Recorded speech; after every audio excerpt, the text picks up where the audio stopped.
Hello, and welcome to the Awakening Philosophy podcast. My name is Jed, and of course, that was a sharp cut. Normally, we do this. We go like this. That's a smoother transition. We are reading the Phaedo, of course, as we have been doing. We are at the end of the Phaedo, and we are, as the title says, interested in the last words of Socrates. And we play that sting. So, what is Socrates sharing with us in his last words on this planet, in this incarnation? Well, we've been going through it, and Socrates has been talking about the nature of reincarnation. At the end, as the full stop, as the bookend of a giant text, well, not really giant, but for us it is because we read it with the kind of precision that Socrates is asking us to read it with. And for good reason. If we do so, we might inherit something from Socrates that he wants to pass on to us. So for us, we've been working on this for a while, every day, which is interesting because the whole text starts with our narrator, Phaedo, the namesake of the text, saying, "We met together every day." Outside the prison where Socrates was until self let us in to be with Socrates.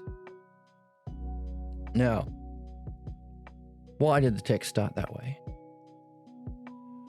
I don't know. I didn't know at the time, but now we are closer towards the end. Maybe we can start to see the significance of the way the book was written, or to say it another way, the mythology. How has the story or the mythology been crafted to reflect the content? Or, to use terms of our fabulous dialectic, how does the demonstration reflect the definition? And we need both together, always. And we've been seeing that all the way through the text. We are trying to learn, which you could say is a kind of definition, but we also don't just take with us our education, our paideia, but our nurture, the demonstration of what we learn. We've been learning the art of the logos and how to employ it with our virtues. We've been learning dianoia, the best kind of understanding, but also that's a springboard to experience it in our nous. The two of which come together in something wonderful we call phronesis. We like phronesis.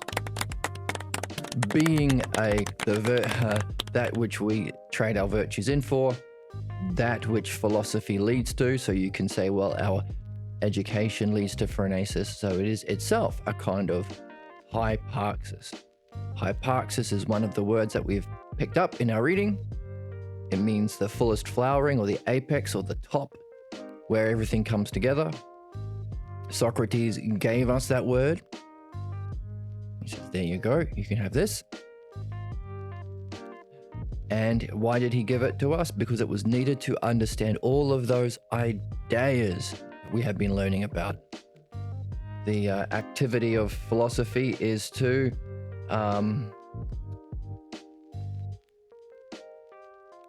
here's a nice quote. Apply our dianoia understanding to these ideas: self-justice, self-beauty, self-good. The ousia of all of them. Now, another good quote is, we haven't got it in our list, but he says all of these self-terms that we've been learning, they have a hyparxis. We can call them self-ousia. This is how we read. We look for key terms that are given to us in the text. Hyparxis is one of those key terms. To quote the text, that which we stamp the seal, that which absolutely is, so the things that exist. Of course, one of the terms that we are discovering is what is existence, what is being, immortal, pure.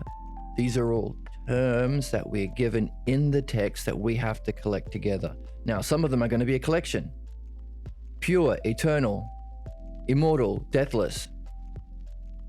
These are all part of a set of terms that we collect from the text. It's a puzzle that we solve with the material from the text. We have to collect them, and then we have to arrange them. The way we arrange them, we are learning, is the dialectic. That is a kind of accurate understanding. It's the structure of understanding, the structure of dianoia. There are other terms that are keys, aren't so much a part of a set, but could name a set or unlock an answer. Hyparxis is one of those things. Hyparxis is a key term. How can we unify all of those key terms we've been collected in our set? So we have our question, what is being? We have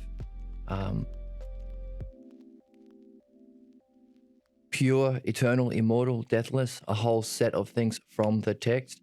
But we have to unify or synthesize them together with a word. We could call them hyparxis. So I bring it all together into a unity. So this is part of reading as well. We are also learning a new language. A lot of these terms haven't been defined for us yet in our culture. We've kind of dropped the ball since Socrates. So we have to learn what exactly is dianoia. We don't have an English word for it. The closest is understanding, but it's not the same as the way we use the word understanding. In fact, each section has key terms that have to be pulled together to understand what it is. For example, it's not just understanding opinions. It's understanding the logos. And there's a kind of structure it follows of the dialectic. It's not understanding the physical world of becoming. It's specifically about the realm of being. So all of these things, to understand what the logos is itself another question, another dialectic. To understand what we apply it to, being, is itself another dialectic. So each of these terms we have an opportunity to do a dialectic on, and we bring them together in our definitions of other things. So we're building on our terms, we're building on our learning. We're learning what logos is, but also recognizing it's part of what dianoia is, which is thumbs up, which is also an essential part for reaching nous, which we also don't know what that is because that's not an English word. So we're really building a new language to see that which would otherwise be obscured or blind from our vision if we weren't doing it. So we're building. And of course, as we build, we can say, well, what's the peak of the building? Like, where do we build to? If logos is over here and dianoia is over here, and do they all come together somehow? Because once I understand logos better, I will understand dianoia better. And once I understand dianoia better, I will understand nous better. And I'll understand being better. And philosophy, do they come together? Nous is the corruption of the word Zeus. Where are you getting that idea from? That's interesting. So,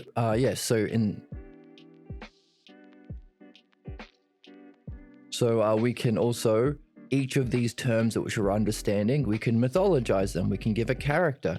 Maybe we'll give a character to the logos. Maybe we'll give a character to philosophy. Maybe we'll give a character to the dialectic. In fact, that's what Socrates has already done. The character from popular culture used to mythologize or represent as a mnemonic device, you could say, to help us remember and talk about. The character that represents philosophy is Apollo, who's in this text, who is the key figure in this text. He works with something that represents the fact that these ideas can all come together in a beautiful way that sparks insight. That's Aphrodite. And of course, those two work together to reach the hyparxis of their triad, their group of three dudes. Well, not dudes, gods and goddesses. Their group of three, Hermes, who represents dialectic. So, as we do a dialectic on what dialectic is, as we structure our understanding with key terms of what dialectic is, we can say, hey, that's Hermes. And Hermes relates to Apollo because they meet for coffee. In other words, so Apollo would have to meet Hermes at the coffee shop because Apollo has to do the activity of philosophy to reach Hermes. This is a fun way of talking about how these things relate to each other. So is there a hyparxis as there is between Apollo, Aphrodite, hyparxising into Hermes? All of the ideas hyparxis into self-ousia, the essential nature of mind itself, being itself. Is there a hyparxis in our learning? That is an interesting question because Socrates is saying all we take with us out of this life is our education and nurture.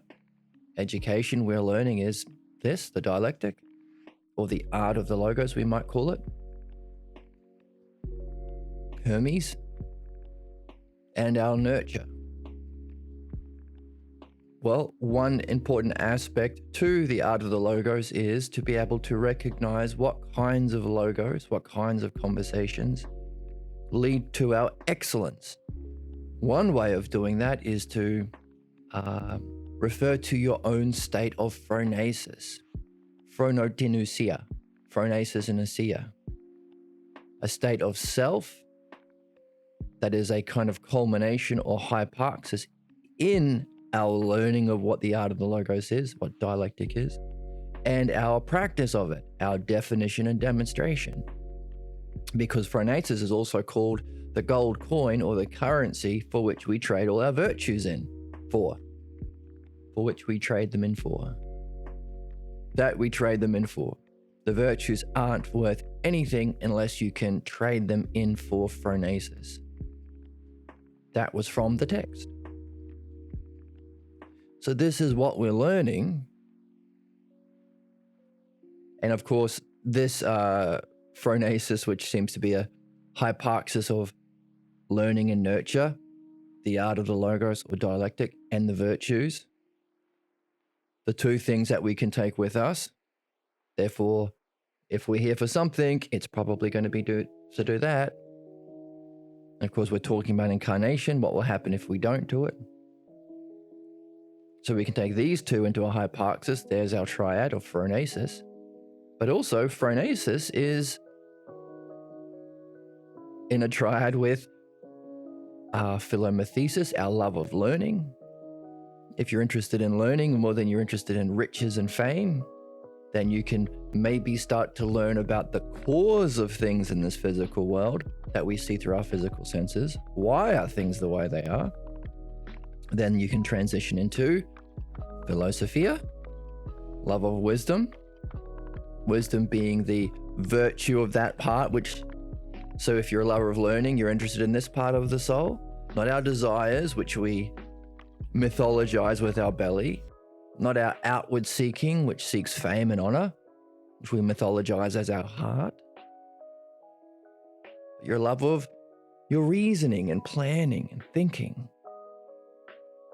That's the virtue of wisdom, to be guided by that part of the soul. Philosophia, and what does wisdom seek? Well, as a virtue, it's not learning about physical things so you can be clever in the stock market or, good at chess. But specifically, dianoia is referred to being. So it's the virtue directed towards the cause of our world of becoming, the world of being.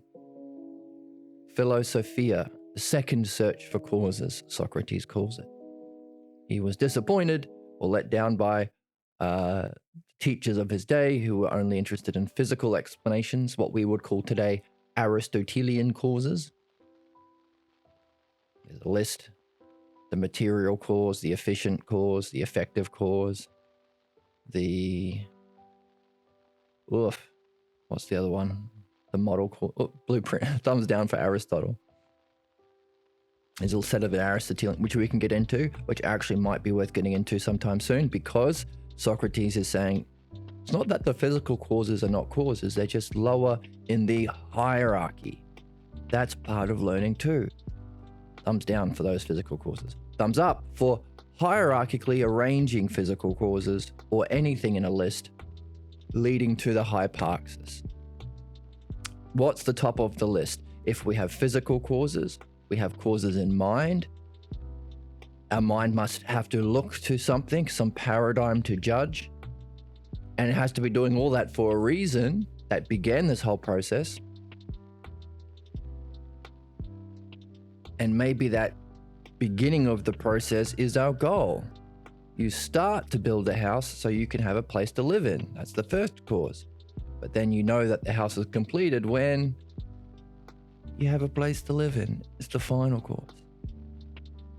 This is a hierarchical arrangement of terms to reach the hyparxis, or our goal, or the ultimate cause, or the first and final cause, we could call it. So it might be worth looking at the causes we generally accept, the first search for causes, and Socrates' second search for causes to bring in those more important causes. And of course, these are the causes needed for philosophy, because they're about mind and being and all of the terms which we stamp the seal that which absolutely is. If you are here because, not just because you got a physical form, but because your mind, it's a cause, has decided it's good, there's a cause, maybe best or more just for you to be listening to this podcast. These are all causes.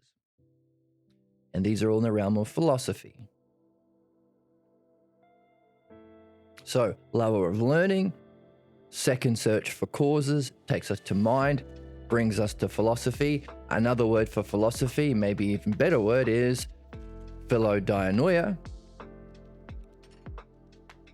describing the actual activity of wisdom. Wisdom is the virtue. And then even philosophy goes into phronesis, philophronesis. We're a lover of phronesis. And we talked about how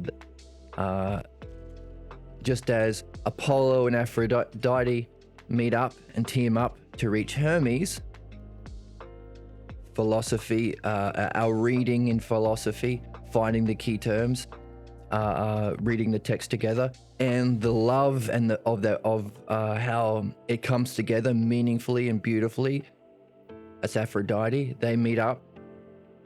You can't be reading the text unless you get excited and inspired and you enjoy the beauty of it all coming together.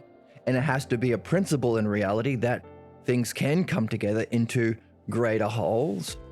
That principle is Aphrodite. But then you need the terms to apply your thinking to see it all come together. So you need to be in the text, Apollo. They come together for Hermes, the dialectic. So too, in a similar way, our education and our practice or our virtue come together for phronesis. And learning leads into philosophy, leads into phronesis. A certain state of self that is a hyparxis of our learning of the art of the logos and dialectic and the practice of it. Definition and demonstration, the first two categories of the four categories of the dialectic. It all comes together and it's so beautiful and it makes it interesting and meaningful to us. It makes us more unified ourselves, more harmonized ourselves. So we call that joy and excitement and wonder and beauty at it coming together in that way. We call that Aphrodite. That's how we mythologize what we just experienced, bringing it all together. So, in a similar way, we have to bring together the whole text. So, first criteria is be in the text. That's why we read the text every day, or reflect on the text every day. It's about half and half, really. Half of the time we're getting the material, Apollo. Half the time we're reflecting on it, which is ousia, piecing it together to make it meaningful, to make it unified, to see the beauty in it, to make it our own, to experience it. All of these, you could say, are terms that can be under the category of Aphrodite. So half of the time we're playing Apollo, half the time we're playing Aphrodite. And Socrates points out, by the way, those two lead into Hermes, the principle of the dialectic, which is cool. Which also means, hey, if you're more hierarchically causal, primary, you have an influence over those which are under you.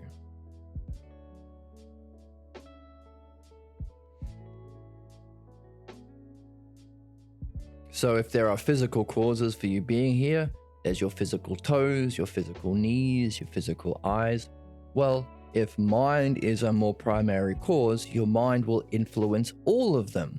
It will choose what to look at. It will choose where to move your fingers. It will choose where to sit your butt down at.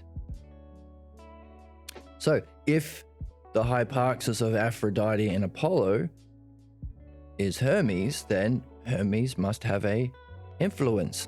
So can we have a look at how this dialectic influences our reading Apollo?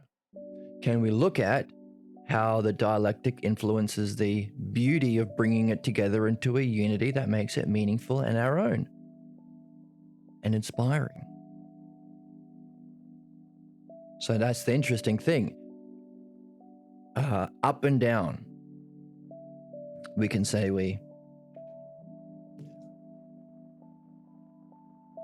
looking at our board here. Oh, half a board. And now we have a full board. We have a dialectic on the board. The structure of it. What?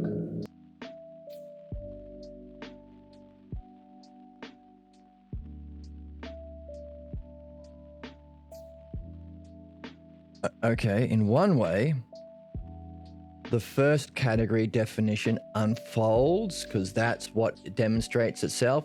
Then that's divided up. Then that has to be synthesized together. So there's an unfolding, but there's also a reversion. You analyze it back to the start. So if we have an example of a triad here. Let's put it here. If we have our friend Apollo, our reading, Aphrodite,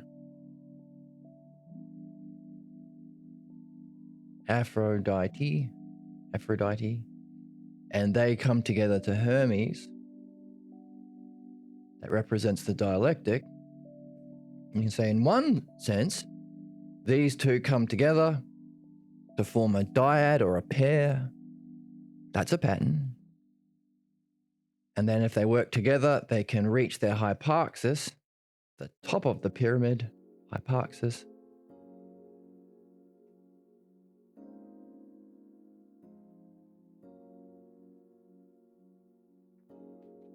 Of Hermes. That's our reversion. Now, some past translators call it conversion. Be aware of that because that's not what it is. That has ties to personal, cultural, religious mythology. Conversion. You're converted to Catholicism.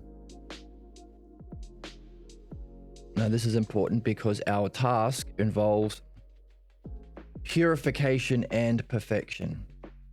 To purify ourselves from our false beliefs and perfect ourself in our study of the logos in this, what we're doing here. Which, what is interesting is you apply Hermes to both. You follow the structure of the dialectic in your reflection on what you are carrying that's false. And also it's what we apply to this.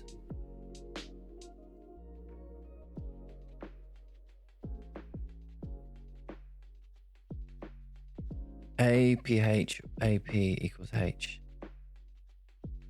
Oh, so we're seeing in chat there might be a mathematical representation of that.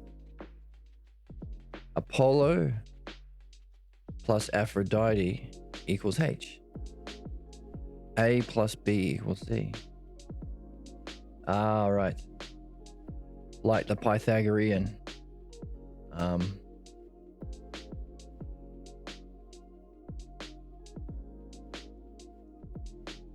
There's A squared plus B squared equals C squared here. Yeah, interesting to see the mathematical expressions of this. So these things come together. We're saying, hey, if we purify ourselves from what keeps us attached to our false belief, our ignorance and our physical body, and we perfect our learning and nurture. So here's another. Should keep that in as well. Okay, we need to move this down. We need more space. We're seeing lots of patterns right now. Let's move it down here.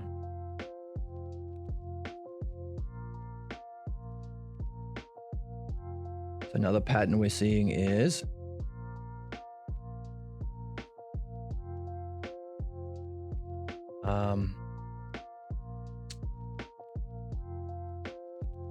our education and our nurture. Actually, let's flip that around. Education and our nurture come together. We also said another way of saying that is our definition. We learn what the definitions of what the logos is, of what dianoia is, or what being is. But we also have to demonstrate.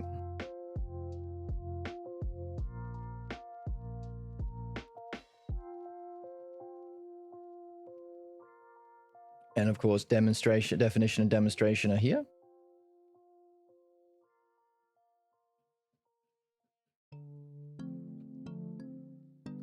But when you have these pairs, look for these pairs, that's good. These go into our inventory or our skill tree, look for pairs. But you can take these pairs and say, hang on a second, can we make a 3 out of them? Do they come to a top one?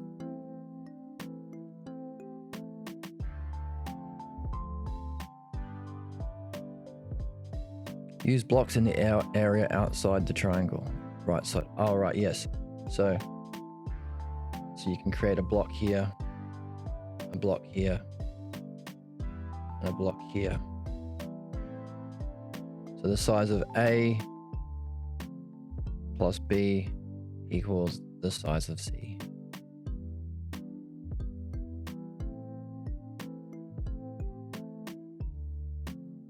Apollo, Aphrodite, Hermes.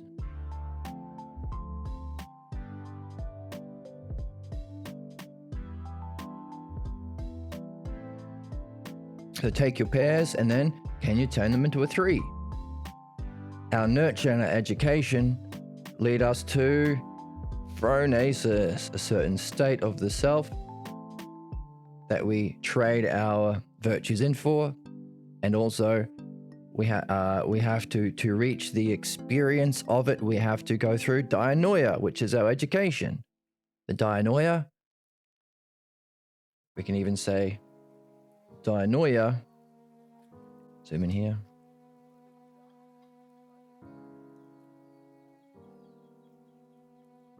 dianoia is itself a 3 or a hyparxis created from the terms of the logos that we find in the text, the words in the text, and the structure of the dialectic. Bringing the dialectic can take these terms that we're collecting, put them into a structure. So we have these terms about, let's say, what is being? We can say, oh, it's eternal, it's immortal, it's deathless, it's pure, it's self-ousia. What do we do with this list of logos? We can structure it. What can we say about it itself? And then which of these terms is its functioning? How does it function or demonstrate? So then we put some into here, some into there. Which of these can you say is the effect of that demonstration on other things? Division. Some go into there. And then how do we take all that and unify it together into a whole? Here's our Aphrodite. Halo. That can then be taken back to the start. There's our reversion to make sense of it. So this is how we order it into a whole, a beautiful whole that unfolds and then reverts. A nicely contained whole. There's Aphrodite in that too. So we can see the dialectic might be on the left side because the left side is what we're associating with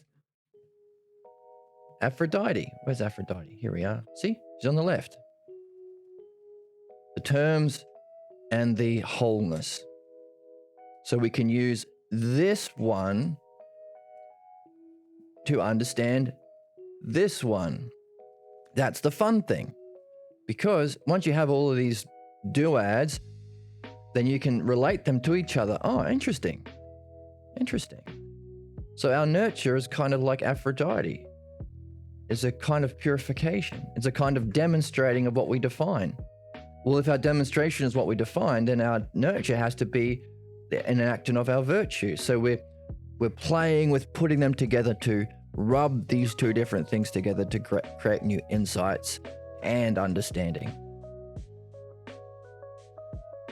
It sounds like the dialectic, taking two and making it one as a whole, right? The division is these two. So another way of looking at it we're getting from chat is, well, if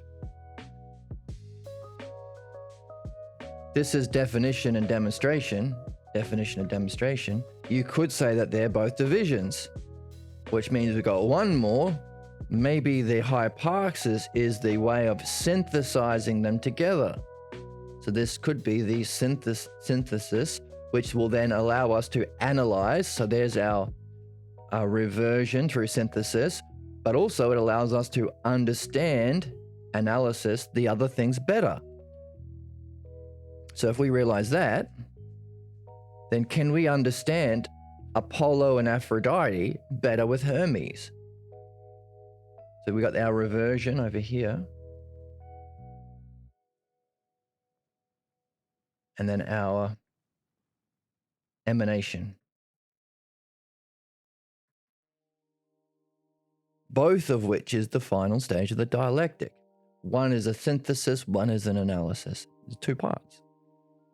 So while you can say, well, we can synthesize these together to analyze this, also in the other way. If these are the divisions, this is the synthesis, can we use that synthesis to analyze, not just on the way up, but on the way down? Can we do that? Can we use our understanding of Hermes that we have learnt from our reading of the text in the last 70 episodes to better understand how to do philosophy? Sure, yes, if that's the dialectic, well, if philosophy is kind of, another word for philosophy we said is dianoia, and dianoia is logos, the terms, and the dialectic, then sure, we can use Hermes to better understand how to do philosophy better. Can we use this emanation to better understand what this has a cause over? If it's more hierarchically causal up the ladder, should have an influence. How do we see the things fitting together perfectly? Aphrodite. Use the dialectic.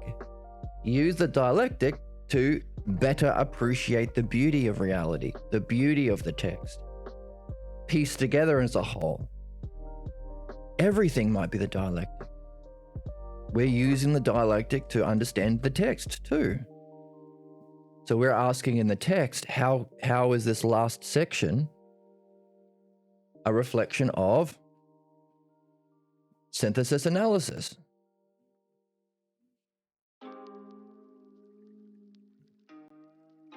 Why? Because we want to see how the thing is a beautiful whole, Aphrodite. Well, how do we do that? I don't know. Either luck, when we start, you happen across some patterns or some unities or some coincidences or serendipities in your life that allow you to see what you've been reading play out or come together. Or if we have Hermes, we can do this better, more artfully. We can actually structure our terms in the dialectic to see how it all comes together. We're not at the whims of fate. We can actually do it. We can learn. Another thing we can do is look for these: Aphrodite, the goddess of love; Apollo, the goddess of light, music, prophecy, healing, and sun; Hermes, messenger of the gods. Right. Now, of course, when we look at mythology, you can look at how, just like we are learning about philosophy, there are a million different people who have a million different opinions about philosophy but we don't care about that at all. I mean, we care about it to understand where they are, because that's part of having an art. You judge where someone is at in their learning or their perfection, and also understand where they're stuck. That's what Socrates has been saying. But we want to look at specifically how Socrates uses the gods. So this is the weird thing. For some reason, when we study mythology at class, we just pour every ingredient into a pot and say, oh, that's how you do cooking. Because look at all these people, all of these chefs in ancient times, they all had all these different ingredients. So maybe cooking is putting them all together. In a similar way,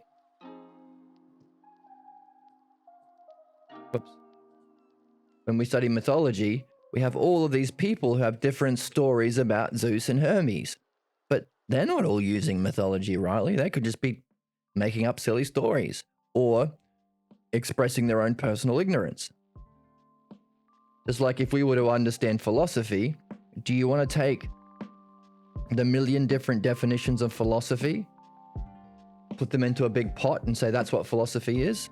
Hang on a second, there's only going to be one Socrates. All of these people are wrong. So you're going to have a terrible understanding of philosophy, just like we have a terrible understanding of mythology,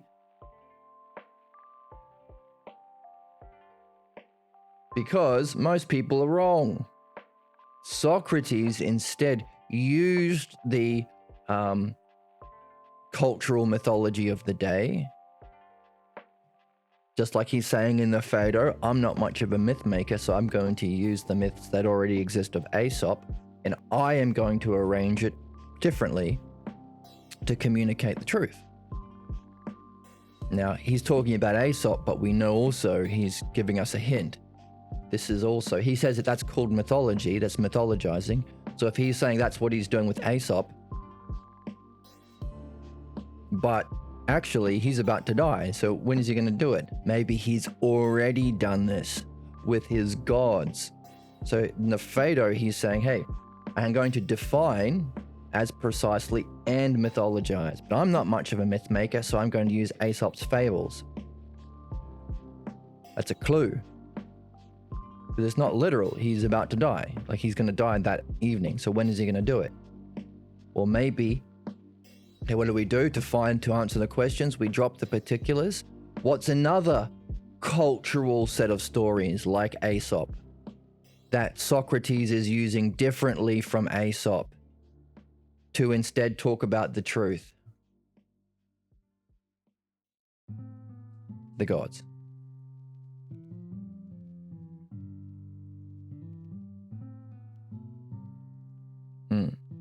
Interesting.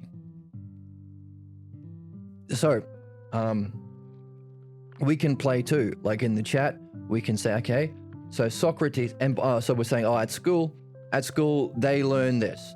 Just like at school they teach you philosophy. What's philosophy? This is what Hegel thought it was. This is what Kant thought it was. This is what Aristotle thought it was. This is what we think Plato might think it was, but it's wrong because they don't really read him. Or here's a big hodgepodge of what philosophy is. Hang on a second, there's only one Socrates in that mix.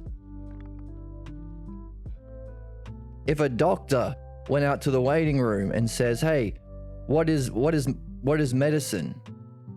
I'm going to take a vote for everyone in the waiting room. Well, there might be 50 people in the waiting room and only one doctor, but is that going to give you a good understanding of medicine?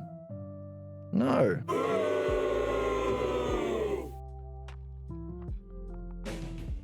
Come on, man. Flibbity-gibbity nonsense.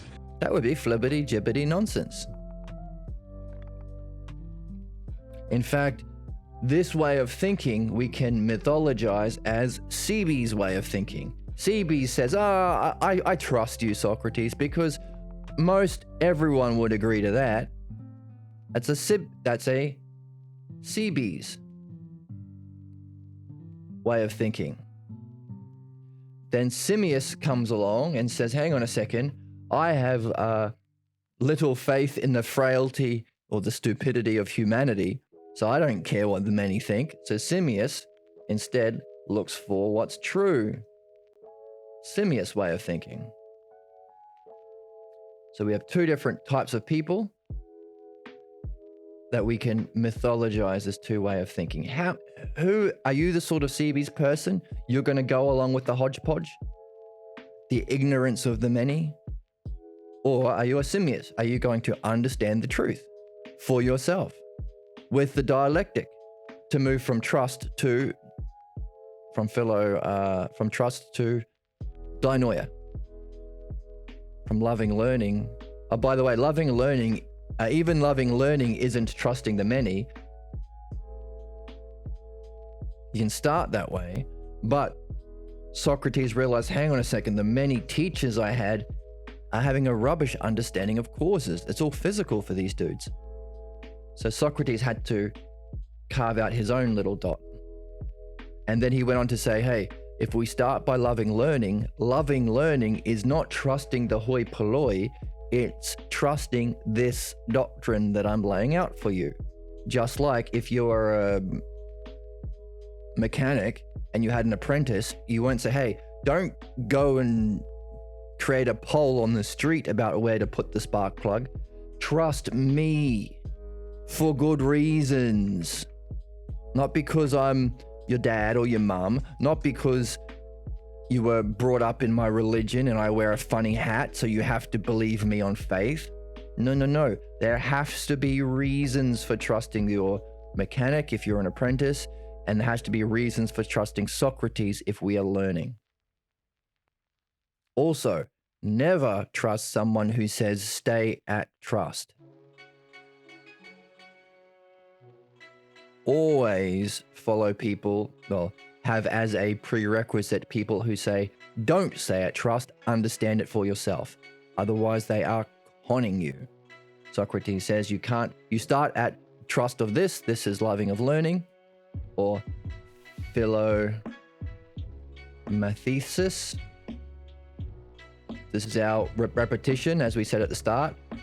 They met every day to repeat until Socrates let him in. We do this podcast every day if we can. But that goes into love of wisdom, or what we could call philodianoia.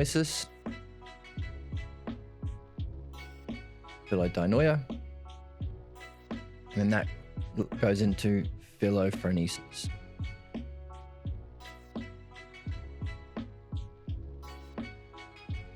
So this is an important way of understanding. Don't think like Cebes, think like Simmias. Same thing with mythology. If you study mythology, don't just read a culmination of a million different idiots talking about Zeus and Aphrodite and Apollo and all that sort of stuff. That's not going to get you anywhere. How does Socrates talk about them? Artfully, to convey the logos, to convey the truth. Now, we can have fun with it. We can see why Socrates might have picked this or that. Like Hermes is the messenger of the gods. Well, maybe that's why. So that's from the cultural. That's why he picked up. Like if we were to do our own, we would pick up Spider-Man maybe. Because Spider-Man has the webs that allow him to climb. Or Spider-Man is a young person that can get better. Or Spider-Man has a latent potential that he can manifest. There might be a reason to pick Spider-Man over Iron Man. Iron Man is not supernatural. Iron Man started off as a weapons manufacturer and had to go through a change to become a better person. So these are reasons why we might pick Iron Man to represent an idea or Spider-Man to represent an idea. So too, Aphrodite is a goddess of beauty. What's beauty? It has to have parts coming together as a whole in a beautiful way that we can recognize, because we recognize beauty, we remember beauty. So it might be why we pick Aphrodite for this coming together of these parts into a whole when we remember them and have a sudden insight of the beauty of the whole. Hermes is a messenger of the gods. Maybe that's why he was picked. Because dialectic is what allows us to reach being where the gods are. If we have our education in our back pocket, we might even have phronesis if we can integrate it because we've been practicing this. So a messenger of the gods brings us to the gods. So we can have fun, but we have to remember the extra connections that we make by looking at the cultural ways of understanding these people. We have to judge it upon what's true. We have to be reading the text to find the truth. Learning from a master mechanic, a master of the art of the logos. Don't work backwards. And that's kind of what Socrates said, look, if you don't realize this, you will claim you're an expert of philosophy or expert in anything because you reject understanding. You reject the logos. There is no logos. There is no dialectic. There is no dianoia. There's just opinions. That's our education today. And so they start with, I don't know, what does Kant say? What does Hegel say? And then can we somehow take this as a whole and imagine what might be true? Yeah. Same thing with our political system. What do the many think? Or the many people in charge? Can we look at that and imagine what might be the right way of ruling? We do the same thing with spirituality. A lot of people can we take the many and imagine that as a whole? Not real Aphrodite, but more like this. The hoi polloi many. Can we somehow imagine which part might be the right part? Which part is the actual Socrates? Which part is the actual truth? People do that, right? They say, oh, I think all religions are saying the same thing, really. Well, of course they're not. That's not true. But what they're trying to do is find the part that's true. They're working backwards. I think all spiritual traditions are essentially saying the same thing. Or, this is something you might hear. It's not that religion is bad. It's just that the corruption that man has done to religion is bad. There's nothing objectively bad with blindly obeying the beliefs of somebody without that contradict evidence or reason or can't be proven with evidence or reason, and staying at the level of belief of this absurd belief and not going to dianoia and not having reasons to trust this belief like Socrates, but because that's where we grew up. So if you're born in the Middle East, you're probably, you're in a certain time of humanity, you'll be Muslim. If you're born different country at a different time, you'll be Catholic, and so on and so on. Having no reasons to trust and staying at the level of trust, what's that called? Faith. So, and what's faith? Faith is the basis of religion. Religion means to be bound by a saving belief. That's what it means. There's nothing inherently wrong with that. It's just that it's been corrupted. There's actually a part in it that's true and good. So all religions are, religion is actually good. What are they doing? They're not starting from the truth. They're not learning from a master mechanic first, the text of Socrates first, and then piecing it together as a whole. They're taking all of the ignorance and false belief that have not been purified, have not been perfected, taking that as a beautiful whole, imagining it's a beautiful whole when it ain't, and trying to work out the truth from it. That's bass backwards, as a funny person might say, or ass backwards. Putting the horse before the cart. So we can't do that. So we are not learning what philosophy is the way they teach it in school, ass backwards. Here are all these people who call themselves philosophers, but the one guy who actually has mastered the art saying they aren't. They're in fact the opposite. They're lovers of opinions, lovers of fighting, lovers of debate, lovers of the body, all of the things that is the opposite to the actual learning. And let's teach that as philosophy at college and give a doctorate or a PhD or a master's. Give things to hang on the wall.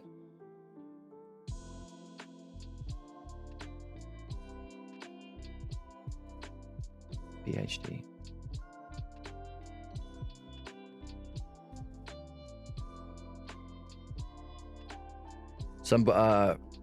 Someone would, I heard people say PhD means piled higher and deeper.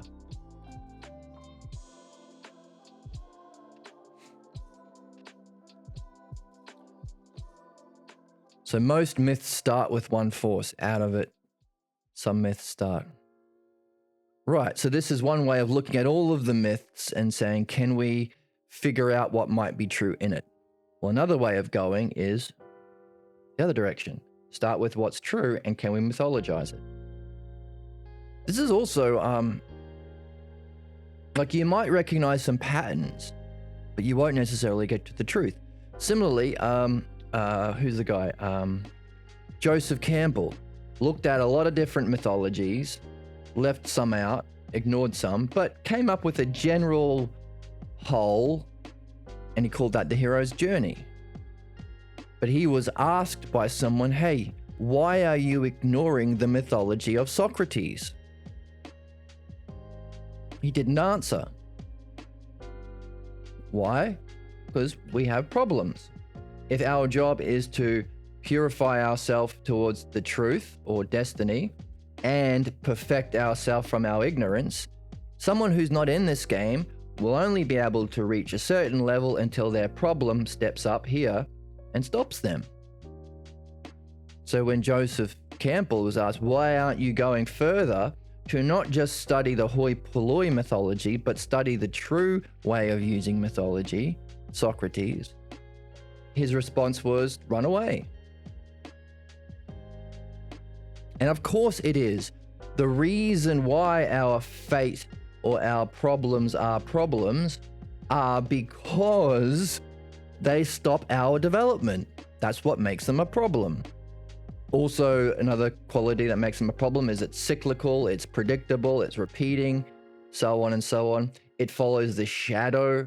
So there's something beautiful in actual Aphrodite when it all comes together that seems beautiful in their priest or their parents, which told them the false belief. It's a shadow. Just as Socrates says, our vices are a shadow of virtues, not the opposite, not having virtues. So this is how we're learning. We're recognizing this. We are not learning like Cebes, we're learning like Simius. Right, comparative religion is interesting, because how do you compare religions? If you're comparing anything, it must be based on a hierarchy. Like, who is the best doctor, or who is the best architect, or who is the best football team? How can you compare if there's no standard for what makes a football team the best? If there's no ladder that they get points on and they win games and stuff, how will you know that the Cowboys are the best football team? Equally so, when we do comparative studies at college, if we're not learning the logos, what Socrates is saying and telling us to trust, and risk that trust and move from that trust into dianoia through the dialectic, and confirm your understanding of in dianoia, in direct experience news, and integrate it into your state of self, and take that with you into the higher dimensions to go further, and use it to escape your cycles of reincarnation, go to the 6th dimension, and when you meet better men and gods there, go to an even more beautiful place, which we're calling the 7th dimension. Okay, ignoring all that, that's a lot to ignore, by the way.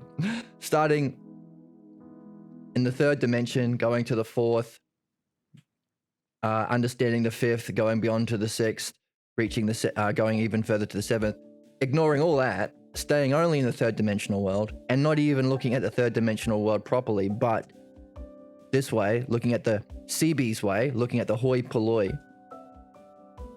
right? If that's what your comparative study at college is doing, then what are you doing?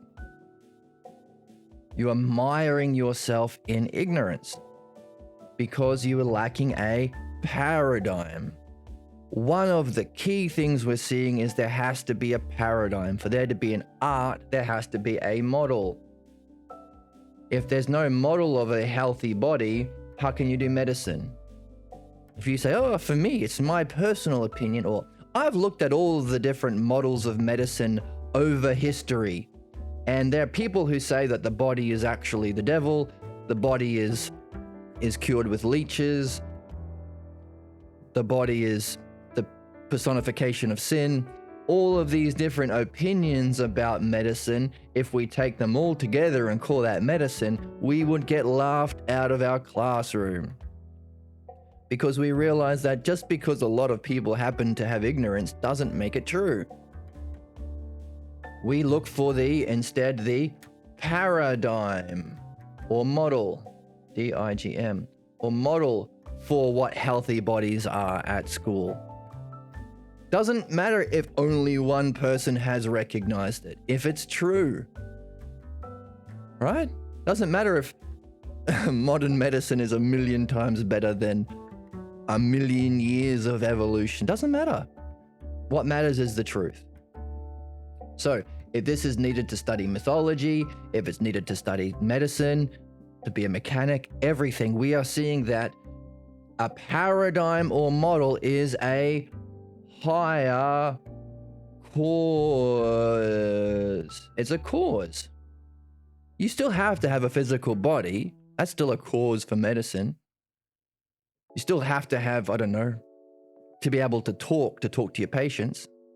But paradigm, we're looking for the paradigm. We're understanding the paradigm. This is Socrates' second search for cause. If we have a mind that judges what's good and best for us to do, where are we getting that idea of goodness and bestness? Well, we can get it from 2 different places, right? From our ignorance, what we grew up with, or the truth. And Socrates is saying, if something created this physical world, it's clearly not looking at our ignorance from our evolution and our family tradition and stuff. It must be looking at the truth. As philosophers, this realization that there must be a paradigm that exists in the realm of being necessarily so it can cause the physical world, this is Socrates' second search for causes. This is what makes wisdom wisdom. and courage, and temperance, seeking the truth. This is called truth in the text. But mind, or the creator, or the demiurgos we would call it, which means the creating God. God is problematic. The creating divine force doesn't have our ignorance that we get as human beings that we're here to purify ourselves from.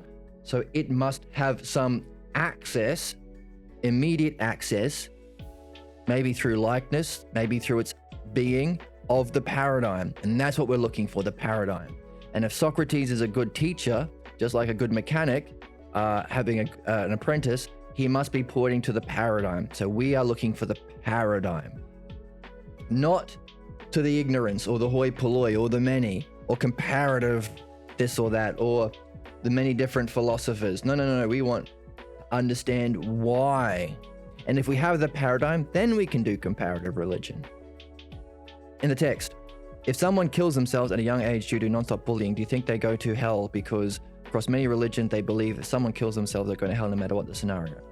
That's an interesting question. That's one addressed in this text here.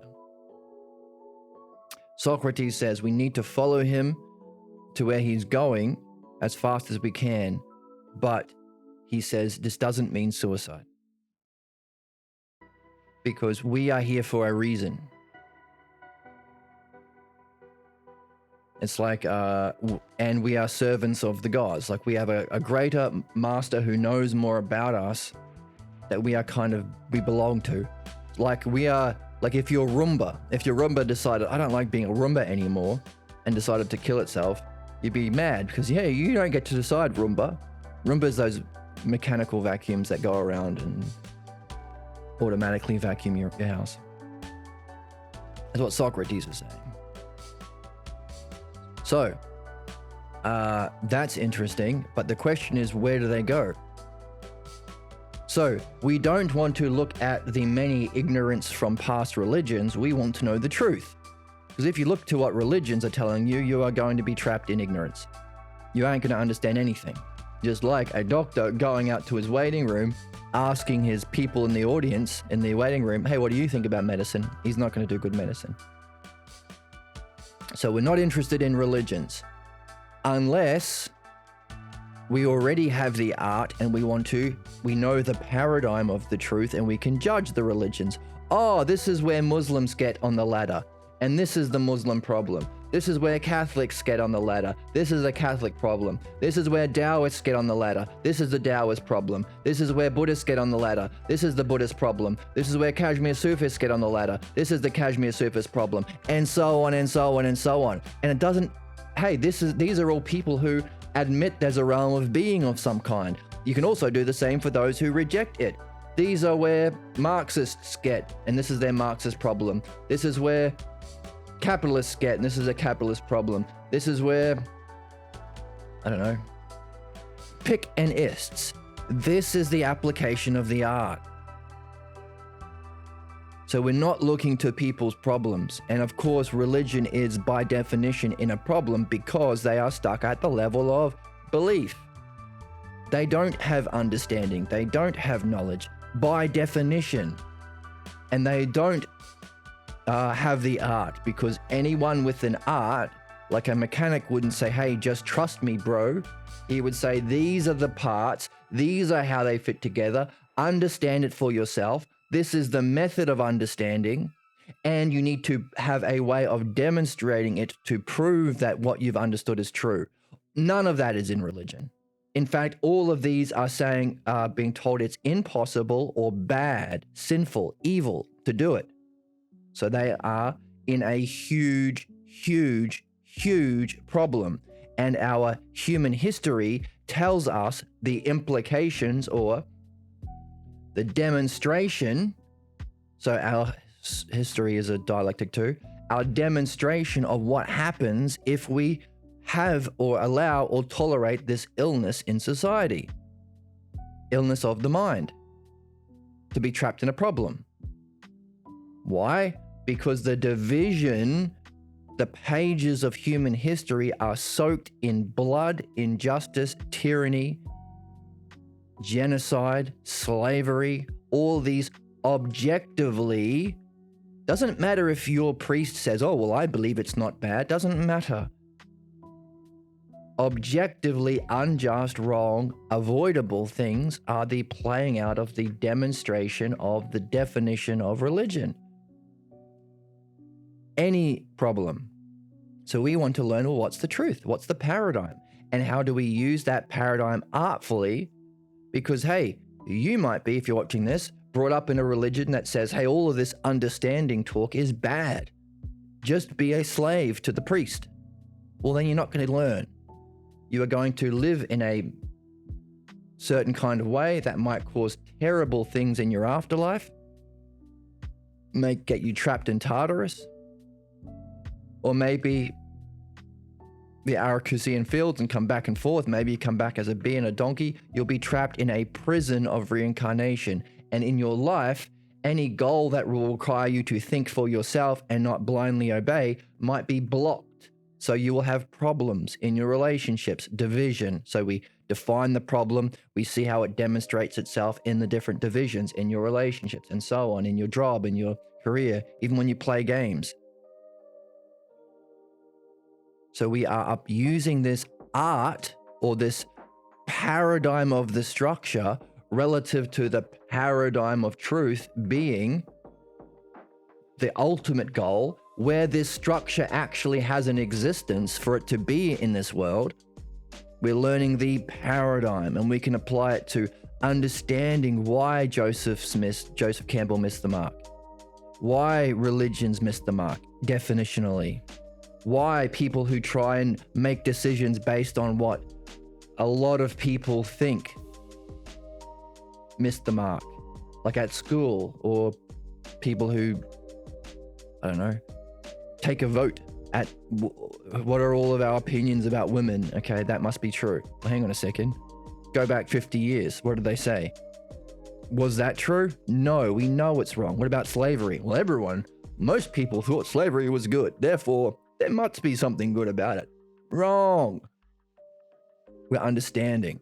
And if we do have an art, we can use that understanding based on that paradigm and our understanding of the structure of the paradigm, the dialectic, and understanding of the key universal terms. What are they?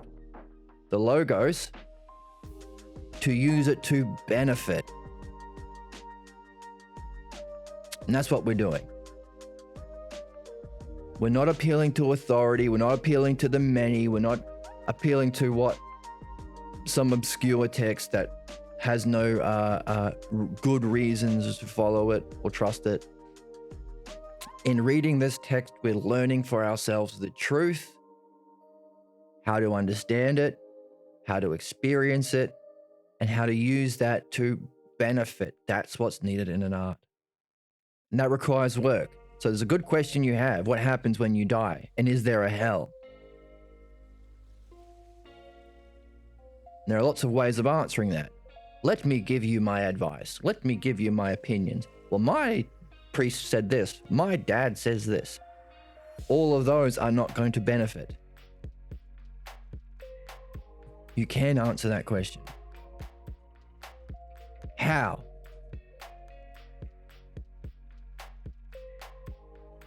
Education and nurture. Definition from the text. Demonstration from the dialectic. The logos, the key terms that we're getting from Socrates, organized in a dialectic. Purify yourself from your false opinions and beliefs. Perfect yourself in your true understanding. Like anything, if you come into school and you want to be a vet and you come in believing cats marry dogs, you have to drop that. You have to recognize you believe it. So something has to, that can sit dormantly in your thinking for many, many years. And then someone says, oh, by the way, do you know that cats don't actually marry dogs? That's not where kittens and puppies come from. I did not know that. Wow.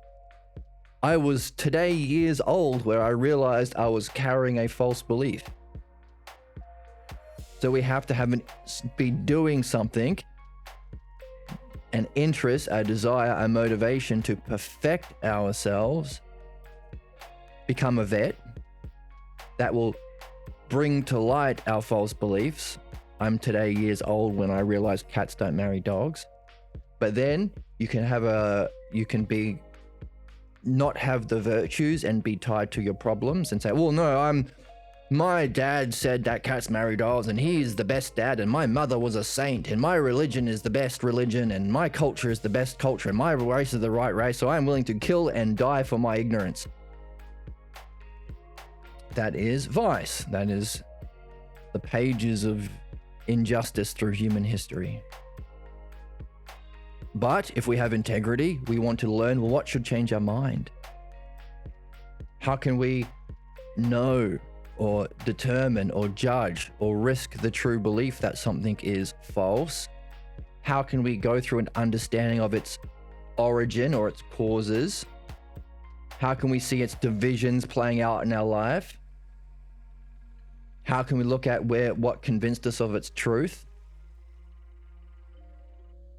And how can we see that that's not a true paradigm? It just appeared like a true paradigm because it was presented so beautifully with robes and incense and people singing, yay, this is true. Look how beautiful this truth is. It appeared like the paradigm. Well, it only has the power to appear like the paradigm if we actually seek the true paradigm in reality. If our soul wasn't seeking beauty itself, justice itself, goodness itself, and if Aphrodite wasn't one of the gods, if it didn't have a wholeness and a beauty and a truth and an immortality and a pureness, then the people who imitate it wouldn't be believable to us because they're objectively wrong, but there must be something believable that keeps us chained to our problems even more than listening to Socrates. And hey, people have had enlightenment experiences, have had out-of-body experiences, have had meditation or drug experience, have left their body in different displays of energy or sport. But give them a day, they're back in their problem. It's even more powerful than the truth. This is an interesting thing that we have to become aware of because the reason it has power is because of the inherent desire and necessary principle leading us to actual beauty and truth. So that's the game. To answer your question, carry your question, hold your question, perfect your question. Say your question in even fewer words if you can. Purify your question. What parts of your question are you not actually interested in about? Maybe this understanding about what happens when we die that you're talking about religions. Maybe not, you don't care what religions, maybe you're not even religious. Many religions think, can you remove that from your question? Get rid of the many religions think stuff because it's not yours. You're carrying somebody else's belief in religion. So purify your question, perfect your question. Notice the same two principles. If it's a paradigm and it's causal, it should affect everything, including our questions. Take that question with you. Because it's going to motivate you, it's going to inspire you, it's going to give you a reason to learn the text, perfection, to get rid of your false beliefs, purification. That's what we're learning. How do we do both? Good question. Okay, and we're saying, well, one of the ways is having a question. That's part of being a Apollo of learning, but also look for patterns. We've got a bunch of pairs. Purification and perfection, that's a nice pair. Nurture and education, that's a nice pair. Dialectic and logos, that's a nice pair. Demonstration and definition, that's a nice pair. But we also saw, hang on a second. If we have a pair like Aphrodite and Apollo, can we try and make it into a triangle? Can we unify or synthesize them together that we can analyze or revert to a higher cause? Can we make a hypoxis out of them? Can we make a hypoxis out of purification and perfection? I don't know. What would that be?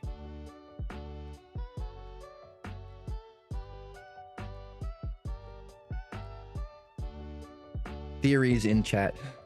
Theories in comment section.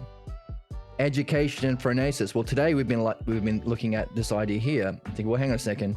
It seems like both of these, the nurture, is the virtues which are tied to the logos. Education is mastering the art of the logos. Both of them seem to lead to phronesis. So maybe, again, it's a hypothesis, we don't know. Maybe we can make a triad out of this duad with phronesis as the hypothesis. Seems to work, and by the way, this is a hypothesis. As we learned in the text, how do we develop a hypothesis? Use our loftiest vision and understanding, create an if statement, see if it's consistent or harmonious with the other things that we've learned, and see if it's sufficient, necessary, and beautiful, and also not just sufficient, but part of being sufficient is it might trigger a higher way of seeing or insight or state of mind. And if you can come up with a better hypothesis, do that as well. Create two. Create a bag of hypotheses. See which one works out. See which ones are more sufficient, more just, more necessary, more beautiful, more sparking of, more harmonious with the implications of the divisions.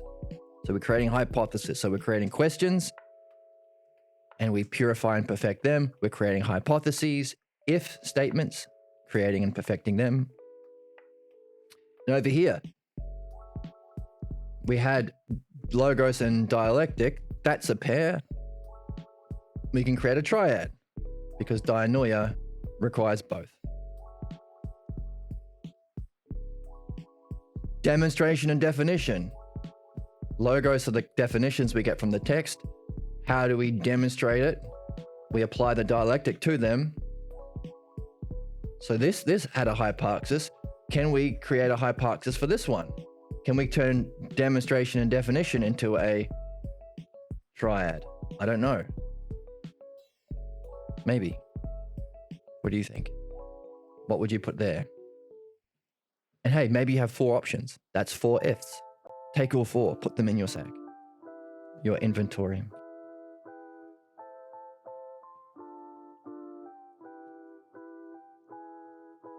Okay, and this brings us to our reading. We are therefore looking for the paradigm. If what Socrates is saying is true, and we have to risk that as a belief, that's correct learning, then we have to do this. Spend our lives doing this, perfecting and purifying, nurturing and educating. What's one way of saying all of it? Phronesis or dianoia. Mastering the art of the logos. What's that? Dialectic. Spend our time doing it. That's what you nurture yourself in. What do you nurture yourself in? The dialectic, the art of the logos. What are you educating yourself on how to do? The dialectic, the art of the logos. Always. That's your best preparation for when your destiny calls you up. Wow, where's the text gone? Clap. That's the best thing you can do until your destiny calls you up.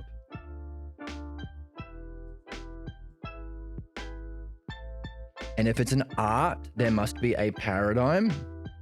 That paradigm has to be, we can call a greater cause.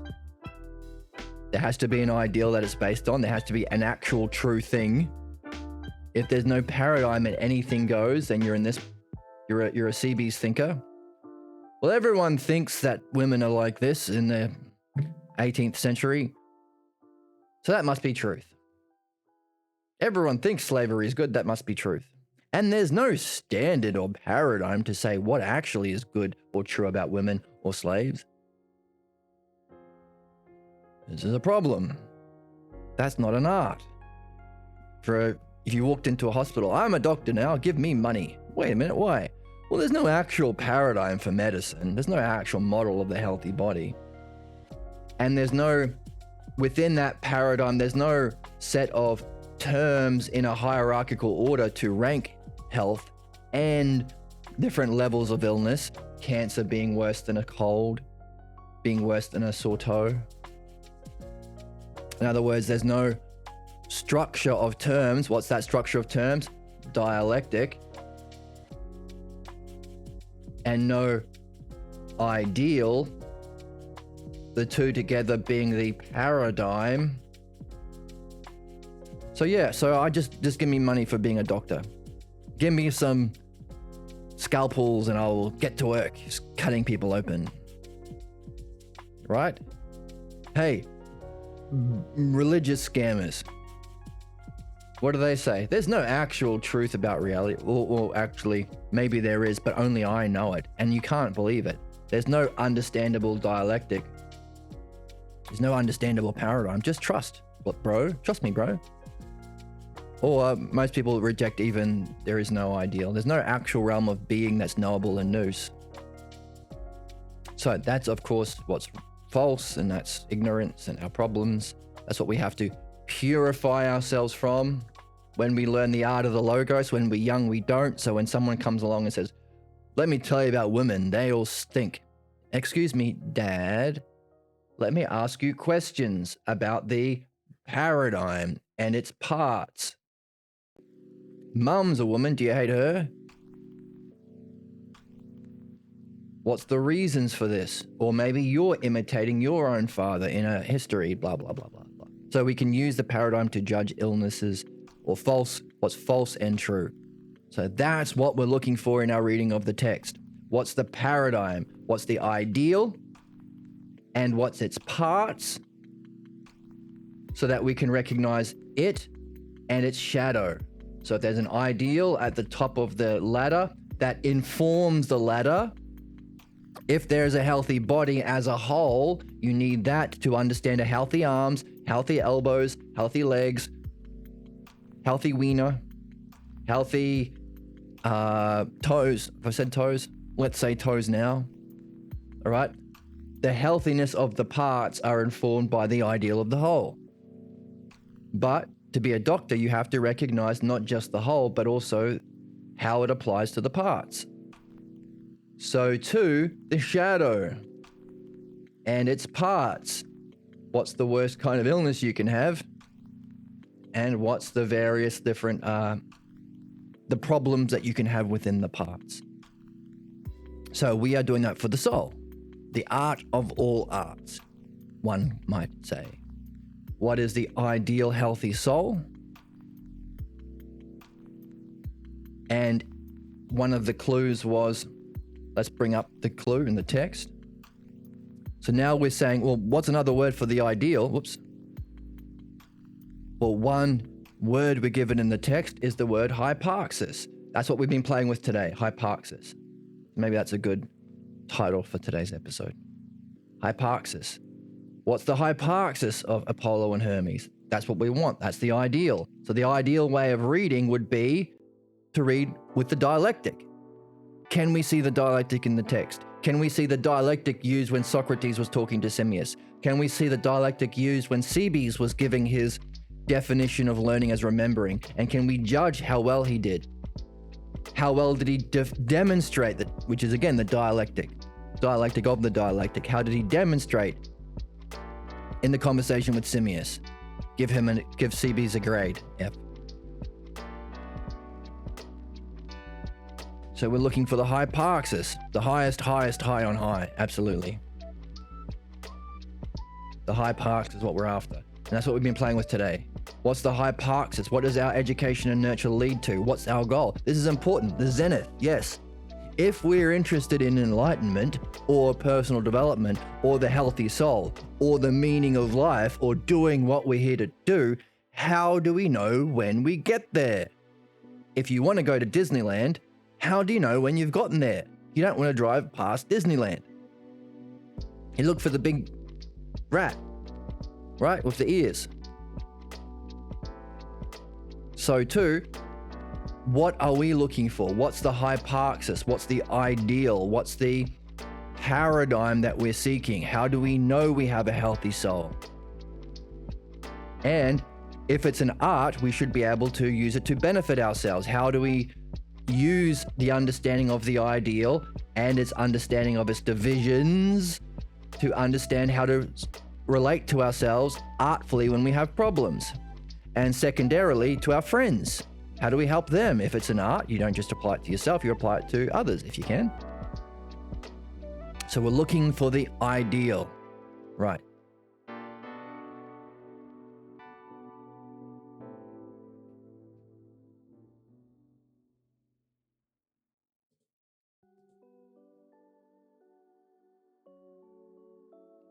Right. Socrates has said in the text, it's the same knowledge that can judge both. And I don't know if I can find it here.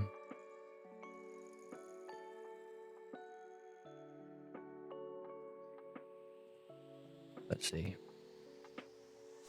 Here we go. Page 68.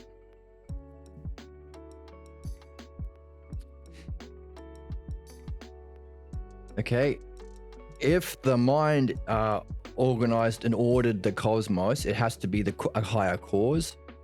The mind, if the mind is cause of all, it has to direct and arrange everything according to what we're calling a paradigm, which must be the hyparxis in the ordering or the whole. And it must be doing something in the best way that it should be. It's necessary to discover this about it for the best way that it's organizing things to be the best way that it should be. And also that acted upon. How do we act? How do we know the best way for self to act? This must be relative to a paradigm or hyparxis, judging what is excellence of best or best of the body, of the working car. For the mechanic and doctor examples, but for us, of the soul, what's the best action of the soul? Well, the best state of the soul, first of all, but also the best action would be artfully. How do we artfully relate to ourselves? How do we be not just kind, but also beneficial to ourselves and others? And it's the same self-logos that recognize that which is inferior or subordinate or sick or missing the mark or our problem, for these belong to the same self-knowledge. This is key. The same knowledge of medicine can recognize what's true and what misses the mark, or what's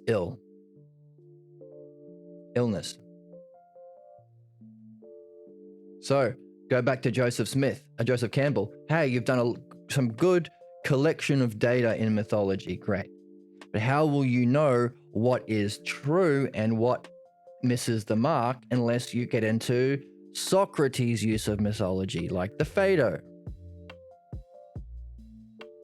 I don't want to do that, he says. Okay, of course, because that would be a problem. If you could quite easily do that, you'd have to change your thinking. You would have to have a reason or cause to act in a different way based on what you think is excellent or best. If you don't have the true paradigm of what is excellence or best, you might not seek to read Socrates the way we are doing. Or you might think it's best to do, but this problem has a force. This ideal has parts. So this whatever is the ultimate truth for you in your upbringing, because every human being is not born with the mastery of the art of the logos, and therefore can't ask the right questions of their earliest teachers when they're 3 years old. So we have to do with the mastery of the art of the logos and use it to address what was not addressed.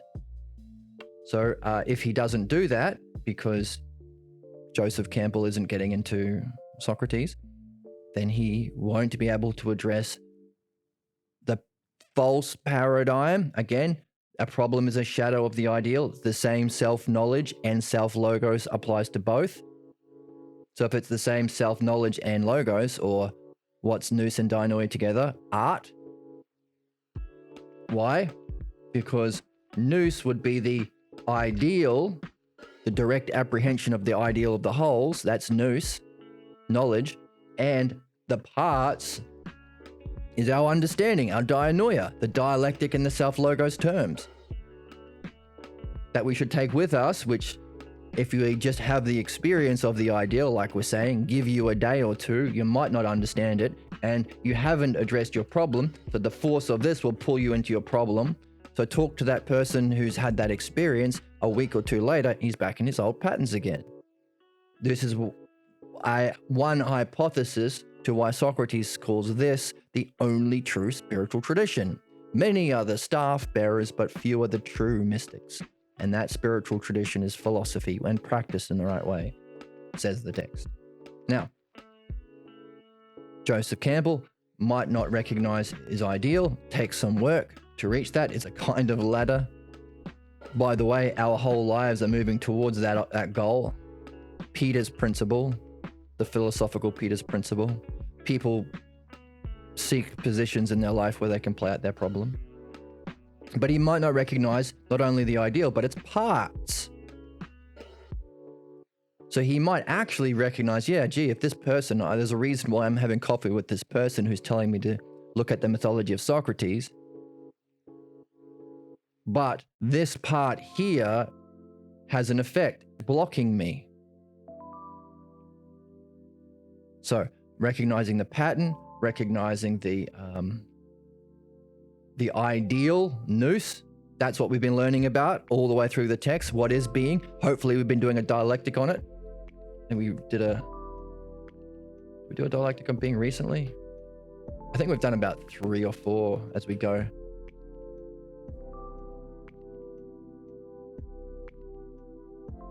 Sure, if I look around, we'll find one on being. Here we go. If being, yeah, didn't take long. If being exists, it's eternal, it's pure, it's deathless, okay? It gives beauty. Or how does it function towards other things? It gives beauty and eternal existence. So this was our dialectic on being, using beauty as our other term. So what's being? Truth. What's the apprehension of that? Noesis. What do philosophers seek? According to the text, truth and phronesis. In other words, having the experience of the ideal along with our understanding of it, so I'm making this the true spiritual task, because we are learning to understand the ladder, understand the steps, understand the dialectic, understand the self-logos terms. So it's not just a one-off. And what does that help us do? Go from lover of wisdom to, when we have that nous experience, lover of phronesis, because we can integrate it, we can understand it, we can see why it's the model, how it's the model. And also, if it's not the end, we can take that art of the logos, our understanding and nous, with us into that 6th dimension to go beyond.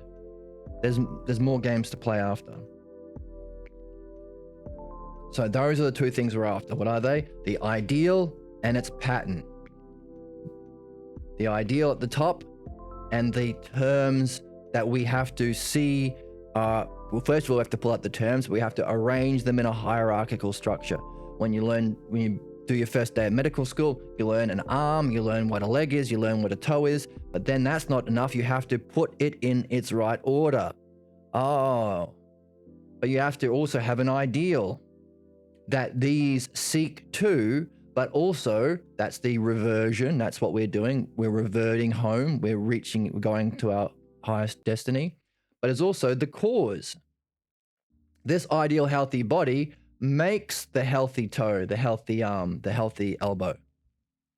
But we seek as human beings to make our arm and elbow, hi there, welcome to the chat. We seek to make our parts more ideal so we can have the ideal. So we reverting, but also on our first cause, but also the first cause, the perfection of the whole, emanates or causes. So that's what we're looking for in the text. What's the ideal of the soul? What are the key terms of the soul? How can we hierarchically arrange those terms? Specifically, can we find a way of applying the dialectic to it. Because if this is the paradigm of structure, the ideal of the structure, so the paradigm has the ideal in it and the structure. The ideal has the whole, but also the structure. That's the paradigm. Like a blueprint of a house, you could say. It has the ideal house that you're aiming to get when you build your house, but it also has a lot of information on the blueprints of how the architects and the builders should make the parts, where the bathroom should be, how many meters is the wood in the wall. You need both. So we're looking for the ideal of the soul, and the terms of the soul, and how we can apply our understanding of the dialectic to that to understand it. So that's what we're doing with Socrates' explanation of the afterworld and reincarnation. Now, the word that we're playing with today is hyparxis. So let's find it in the text. When we get to the end, we have to do a lot of work of weaving together everything that we've used, okay? When a term is used once in the text, it's often a key. It's a biggie. Hyparxis. So where do we get this word hyparxis that we've been using today? Where do we get it in the text? Well, Socrates on page 33. Take notice, Simmias. Must the following be the case for us?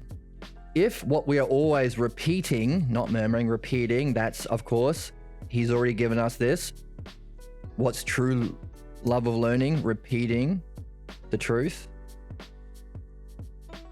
If what we're repeating is the case, that the beautiful, the good, and every ousia like this, that all the things from our perceptions arise from, is the same ousia, then by discovering that they exist according to hyparxis. There's our hyparxis word.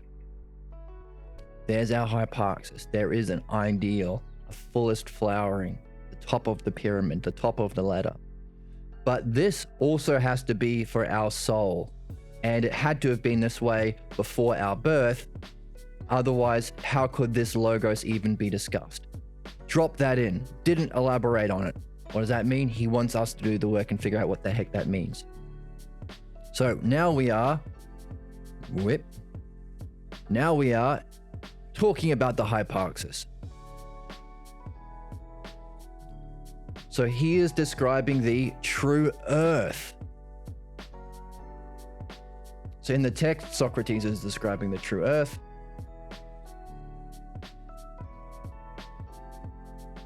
The true earth.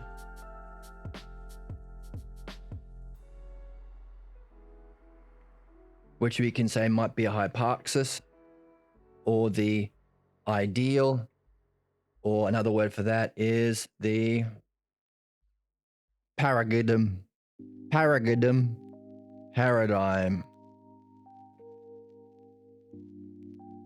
Now, that little quote gave us a point. Hang on a second.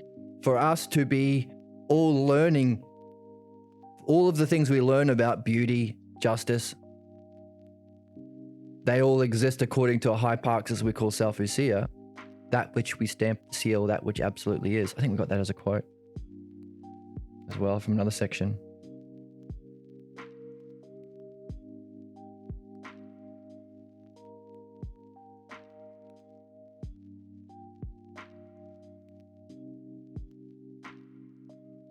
We haven't been collecting many quotes.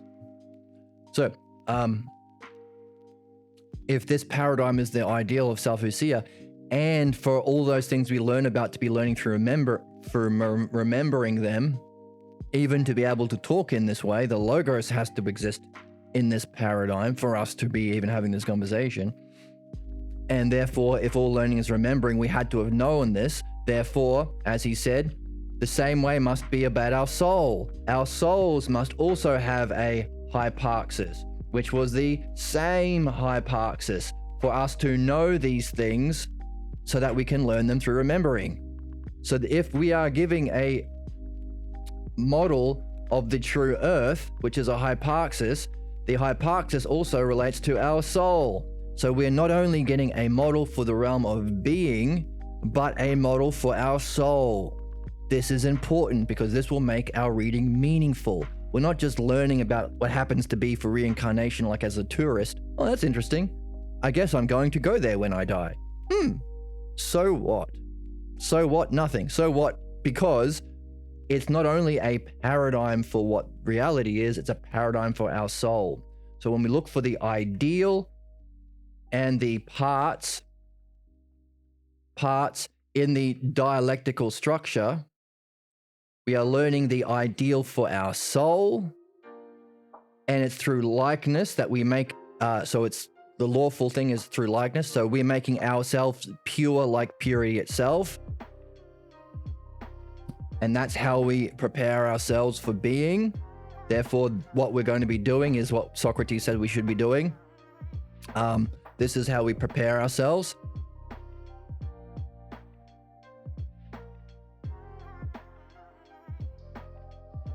The last thing we read.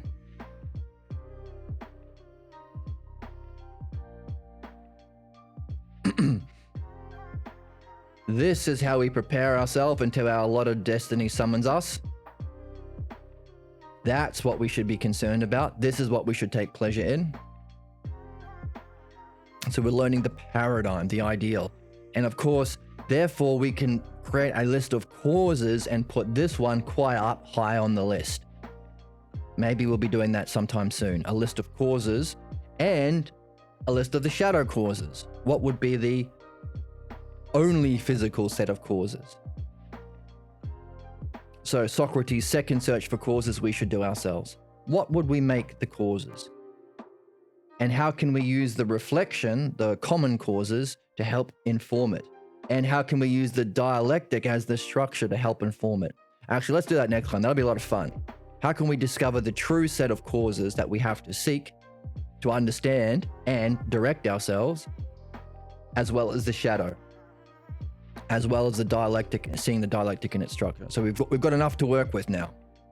In any case, we are doing this in the text to realize the paradigm and the structure of our soul and the realm of being that we seek to join with in noesis at the end of our education, and integrate it for our phronesis, and use that phronesis and the art of the logos to live in the best way, prepare ourselves in the best way, get out of the chains of our problems, escape the prison of reincarnation, go to the sixth dimension with guides and fellow travelers to go even to the seventh. So we're using something. We're using our state of phronesis and our learning of the art of the logos to travel. You gotta have both. Phronesis, kind of both, anyway. True phronesis. So the art of the logos is what we're learning by looking at the paradigm and its parts and trying to see the dialectic in it, but also trying to see the dialectic in the whole, because this is the last section of the text. So it's either probably one of these two. The dialectic, the whole book should be the dialectic if it's the right structure. So can we synthesize this last division? Maybe that's what we're doing by looking for the paradigm. And of course, so for any art, whether it's the soul or medicine or mechanics, we are looking for the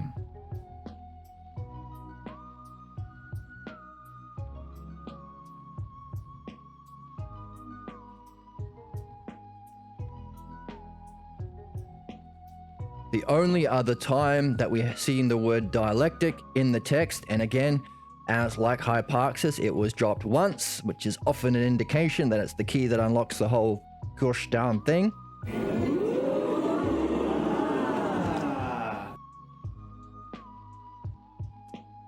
Here it is, dialectical. When was it used? Okay.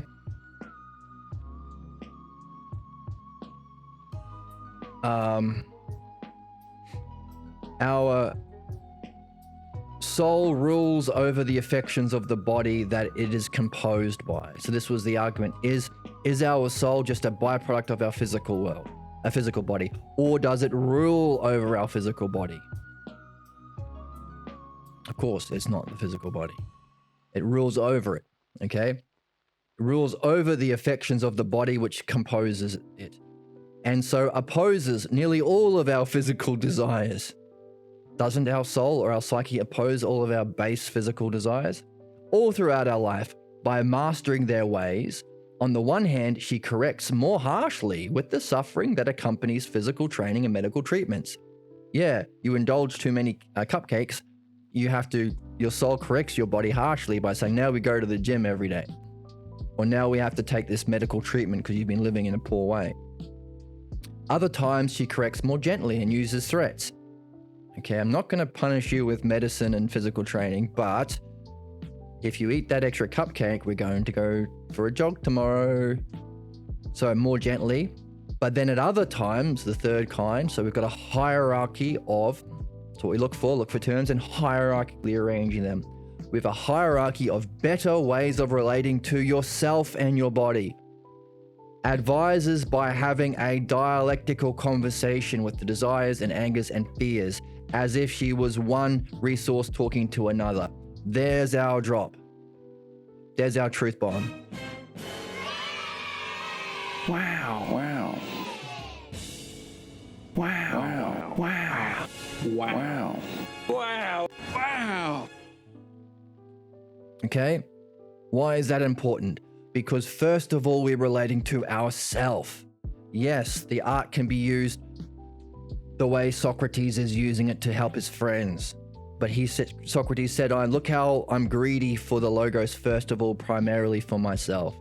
So we are going to read the text. We're going to look for the paradigm of not just the realm of being, but our soul. We're going to look for the key terms. We're going to pull them out. We're going to see if we can arrange them hierarchically. Number one, we're going to see if we can arrange them according to the dialectic. Number two, then we can maybe squeeze them together and gain a true model of the soul, so that we can do what? What do you use an art for? To benefit.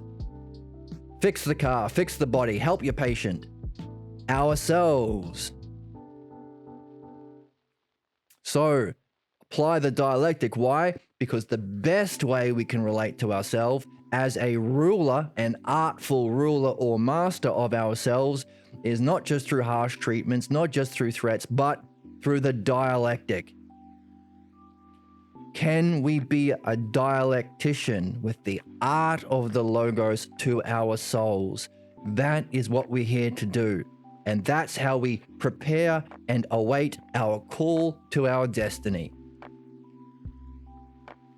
Can we see the dialectic in the ideal and the parts? Can we see the ideal and the dialectic in our description of being and the soul?